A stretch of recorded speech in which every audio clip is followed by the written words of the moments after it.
Let's take it back to the old school.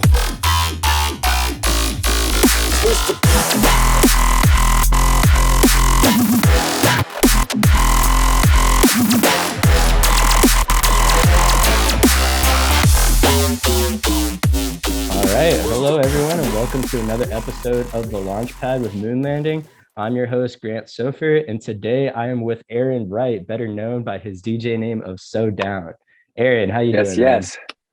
Doing well. How you doing, bro? I'm good, man. I'm good. I'm excited we finally get the chance to talk a little bit about everything. I know you got some upcoming stuff coming out with the tour and your album, so I'm excited to be able to talk to you and plug that a little bit. But before we get into all that, I want to give you a chance to kind of tell all our viewers a little bit about yourself. Who are you? Kind of give us a little elevator pitch for those people that have never heard of you before. Okay, so my name's Aaron. I go by SoDown. I produce bass music and play saxophone. I am from Denver, Colorado. And I like doing adventurous things and eating food. Nice, man. Nice. Are you out in Denver right now too? I am, yeah. Nice, dude. That's this is my studio. I don't know if they'll be able to see it, but yeah. It looks nice from my end here. Yeah, Denver is one of my favorite places in the world. Where I see you play. We're out in Phoenix, Arizona. But it's close enough that we can like drive or fly out there. I think I've been 3 or 4 times in the last couple of years. It's one of my favorite places. That Red Rocks venue out there is so awesome, dude. That's one of my favorite venues in the world. I see you've actually played at Red Rocks before, right? Yeah, a couple times. Once with Pretty Lights in 2017, and most recently with Boogie T as direct support. Yeah, nice, dude. How was that? Insane, dude. Yeah, I saw Pretty Lights at Red Rocks in 2010, and that show essentially changed my life. And I started making music. So it was super full circle to play with him in 2017. And then that's awesome. Again with Boogie T. And hopefully again in the near future.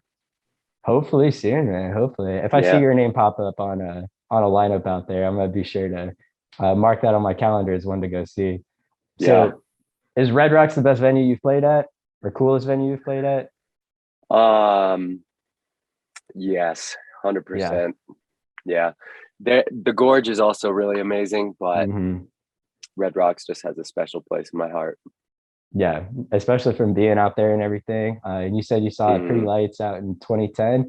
That was actually going to be one of the questions I was going to ask you. Like, was there a show or a festival that you remember seeing that kind of inspired you to get into music? Yeah, so I would say it was like accumulation of shows and the scene in general, but Pretty Lights was the first EDM show that I went to.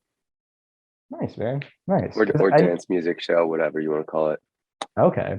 Because I know you're a very versatile artist. You do a lot more just besides like EDM and dance music. You're correct me if I'm wrong. I know you play the saxophone, you play a couple other instruments as well. What's your music background look like? Was that something that was kind of you were introduced to as a child, or how'd you really get into music in general?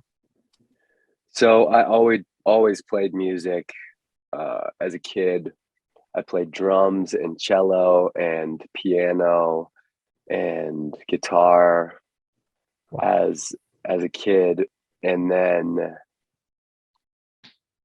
I never really like took it super seriously, but I always just kind of did it for fun. And then when I was just after high school, I started taking it seriously and started learning to produce and all that stuff. Nice. All right. So just right after high school is when you started like making your own music and everything then? Yeah. Nice, man. So who are like, do you have like artists or anything that inspired you when you first got into the scene there? Well, definitely. Zed's Dead, Pretty Lights, Rusko, Caspa. I mean, the list goes on, but those were some major ones. That's a solid list right there. Do you still look to those same artists for inspiration, or do you kind of pull your inspiration from other artists now? Oh, all over the place, honestly. Um, I've been really inspired by Skrillex lately. Okay. Yeah, he's just such um, a quality producer in that his abilities are not just crazy production, although he does do that. He also has the capability to produce really emotionally gripping music, which I really like as well. Yeah, definitely. Skrillex is one of a kind for sure, and he's been in the scene He for is, a good while now. So he's yeah. yeah, that's a He cop. catches some flack for being like just so famous, I think, but Yeah, if I think it's just scenesters that hate on yeah, Skrillex. yeah. I think that kind of comes Like with the any like territory. real music lover Yeah. is going to be like, wow, there's something to this, Oh, 100%. Yeah. you know? I think that's just part of it. Once you start getting bigger, you're just gonna naturally just get more haters. Garner haters, yeah, Yeah. Even if it's not warranted, it's just kind of is what it is on sure, that kind of thing. I'm sure you've yeah, probably experienced that a little bit as well. oh, definitely. Yeah. So obviously music is a huge part of your life, but like what are some things you like to do outside of music? I know you're really big into like adventure and just kind of living life to the fullest. But like Yeah, yeah, what are some things you love outside of music? yeah. So that's actually what the whole SoDown project is about, is living a full life. And the concept of the last of this upcoming album, Worlds Beyond, is the Stoic philosophy of memento mori, which essentially means remember your death, and the Okay. benefits that come with reflecting upon your own mortality. You know, and it gives us more presence in the moment, and helps us make some tough decisions, um, and ultimately leads to living a better life. But as far as hobbies or pastimes, I really like snowmobiling, dirt biking, Okay. skiing, traveling, really anything that gets my adrenaline going or uh, leads me to experience something new and different. Nice, man. Nice. Yeah, you're really just out here living the life, man. That's I love that motto and just kind of the way you're like going about like seizing every opportunity and that kind of stuff. We were talking a little bit about it before we jump on the call here, just about your Spotify bio. I was Yeah, talking to you about like how much I just love this bio. I literally want to get this printed out and make it like a quote in my apartment out here. But I'm gonna read it for the viewers. This is actually I'm not gonna read the full thing because it's really lengthy. But I'm just gonna read the first little paragraph because you were saying you actually wrote this quote. When did you write this quote? a long, long time ago. A Is long, it long like when time you were ago. first Yeah, getting into it? yeah, yeah. When I was conceptualizing the product, or not the product, the project. Gotcha, man. All right, so I Project. got it pulled up right Yeah, here, so I'm gonna read it off for you. So cool. to be so down is to seize every opportunity, explore new grounds, try new things, and ultimately live the most epic life possible. This universe is far too beautiful, and life is simply too short to not do what makes you happy. Unconditional love is the most powerful force in the world, and bass music is my way of expressing it. I love Yeah, that quote, man. That should be a quote thank like you. right up there with some of like our famous quotes in history right there. Oh, thank you, man. I But I appreciate love that. that. I love that. You can't ever change it now. You got to keep that forever. Okay. All right, man. So we talked a little bit about your album coming up, and you gave a little bit of a background as to like what the album entails. Can you give us like any more insight on it? I know we got it coming out. You told me a release date. I don't want to say it November officially if you 4th. have. Yeah. Okay. Gotcha. That's the Yeah. date you told me. I just didn't know if it was like official yet. Yep. Yep. Um, Yep. Cool. So we It's got that coming official. out November 4th. By the time we get this all edited and released, that should be right the week of basically. So we'll be able to promote that for you on our end as Perfect. well. But yeah, and from my understanding, is this your first like actual album that you've put out? It is my first album. Yeah. It's we did a compilation album before, um of all the music that I put out during quarantine, essentially. But Mhm. this is the first concept album that I've created, and it was super fun coming up with a concept and diving deep into the philosophies, which I talked about already a little bit, memento mori, and writing all the music to reinforce that concept. Nice, man. How many tracks can we expect on this one? So there's 11 songs, an intro and an outro.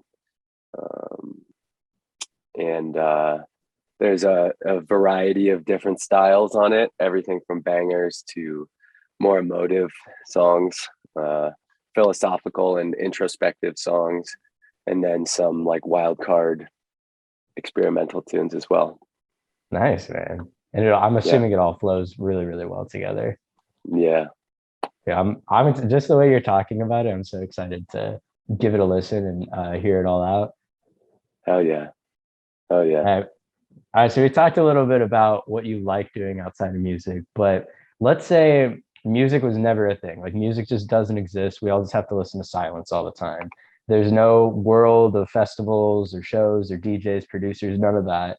What would your life look like? What would you be doing if it wasn't for music?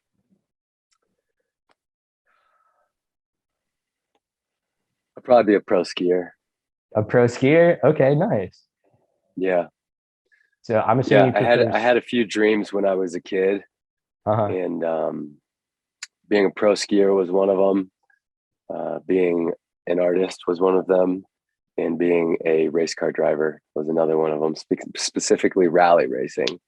I just find that stuff to be super, super cool. Nice, man. I feel like that all kind of fits your persona very, very well too. Yeah.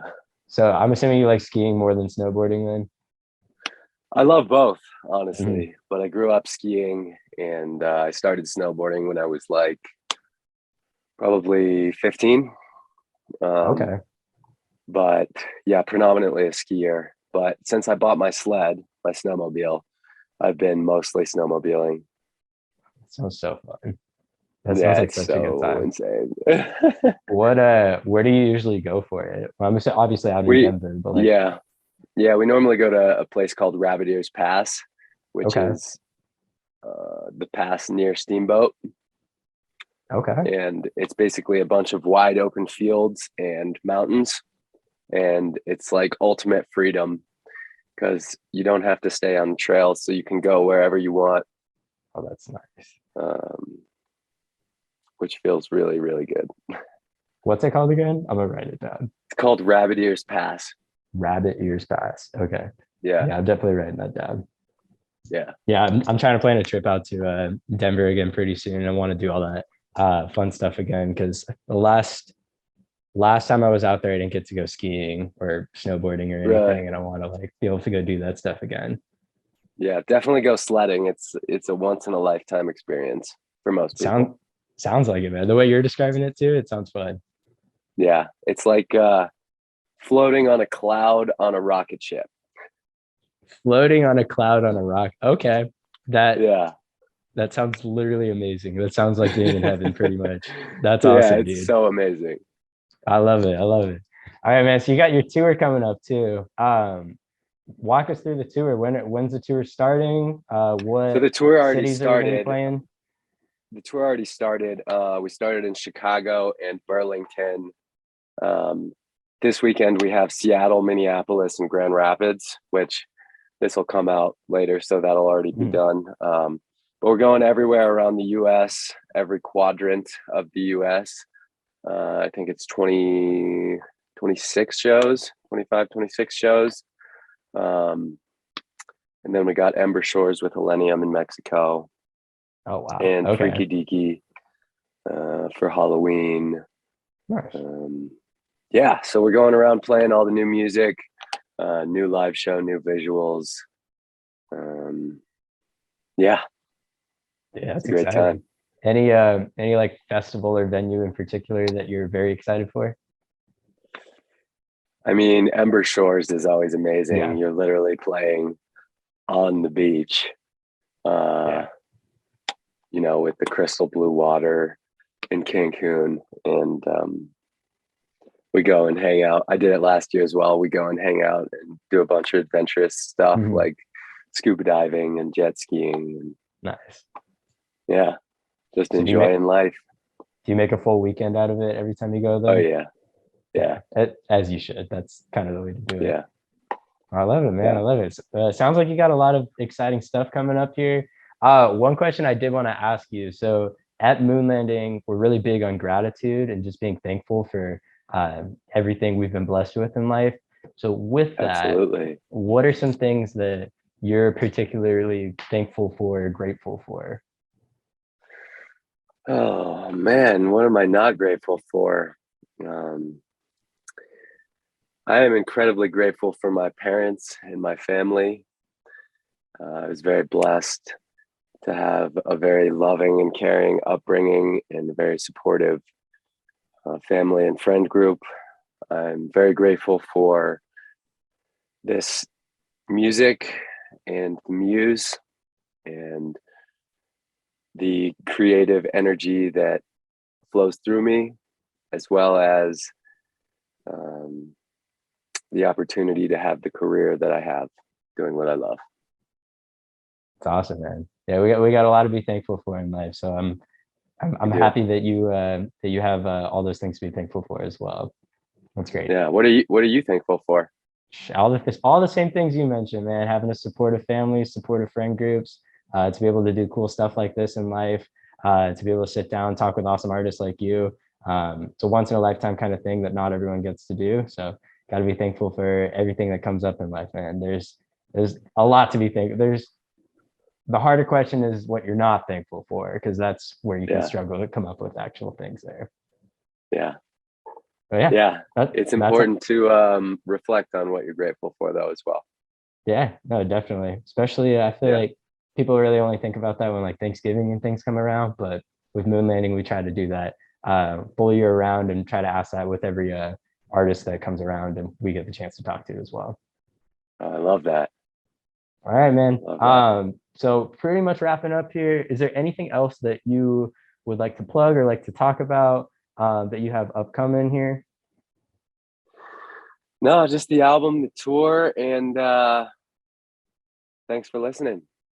Yeah, all right, man. Just selfish question. When's the next time you're coming out to Arizona? Ooh, I think it's gonna be Gem and Jam, actually. Oh yeah? Gem and Jam. Is that in Arizona? That's in Arizona, right? Yeah, it's down in Tucson. Yeah. Have you played that one before? I have. It's been a couple of years, but we're coming back. Nice, man. That's that's one of my favorite festivals out there. That's definitely a very unique experience down there. It is. Yeah, it's great. I love it. Cool, man. Well, we're excited to have you down for it. Where can people stay connected with you? What's the best thing to follow you on? TikTok, Twitter, Instagram, Facebook. Oh, we got the Facebook group. It's called The Get Down. So if you search that, that's like the fan group on Facebook. So you can interact with me as well as all the other Get Down fam members there. Perfect. Cool, man. Well, it sounds like you got a lot of exciting stuff coming up. I'm happy we got the chance to sit down and talk about everything. If you got nothing else, I'm gonna go ahead and wrap this up here then. Cool. Thank you so much, brother. I appreciate you. Yeah, of course. Well, thank you guys all for listening to another episode of The Launchpad. I'm Grant Soffer, and this was an interview with SoDown here.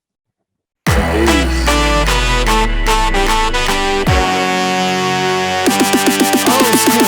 Let's take you back to the. Let's take you back. Let's take you back to the. Let's take you back. Let's take you back to the old school. What's the